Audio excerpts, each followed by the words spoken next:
Hello, good evening সবাইকে। কেমন আছো সবাই? কাল ছিল ইন্ডিপেন্ডেন্স ডে, আমাদের ভারতবর্ষের ৮০তম স্বাধীনতা দিবস। আর এই দিনটা আমাদের সকল ভারতীয়দের কাছে ভীষণই গুরুত্বপূর্ণ। কারণ এই দিন আমাদের ভারত ২০০ বছরের ইংরেজদের শাসনের হাত থেকে রক্ষা পেয়েছিল। আর আজকে ছিল স্কাইদের স্কুলে অনুষ্ঠান। আর ঘড়ির কাঁটায় তখন সকাল ৬:৩০। ফ্রেশ হয়ে স্নান করে প্রথমে ব্রেকফাস্টটা সেরে নিলাম। আমি নিয়েছিলাম চা আর মুড়ি, আর স্কাইয়ের জন্য নিয়েছিলাম দুধ। এরপর যেহেতু একটু অনুষ্ঠানে যাব, সেই জন্য ভাবলাম একটু হালকা করে মেকআপ করে নিই। সানস্ক্রিন, বিবি ক্রিম, কমপ্যাক্ট পাউডার আর সামান্য পরিমাণে চিক টিন্ট। এইটা না আমার ভীষণই পছন্দ।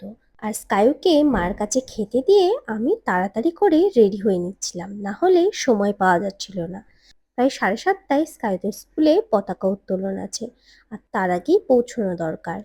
আর যেহেতু স্বাধীনতা দিবস, তাই আমি পরে নিয়েছিলাম একটা সাদা শাড়ি।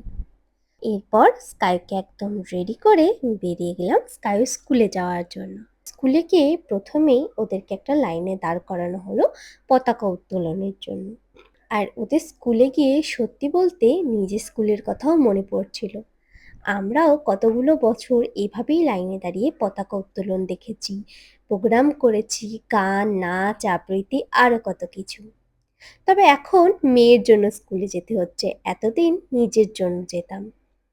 আর এই একটা ফিলিংটা কিন্তু আলাদা। আর এই একটা মুহূর্ত যেটা সব ভারতীয়দের কাছে ভীষণ গর্বের। এরপর সবাই লাইনে দাঁড়িয়ে জয় হিন্দ বলছিল।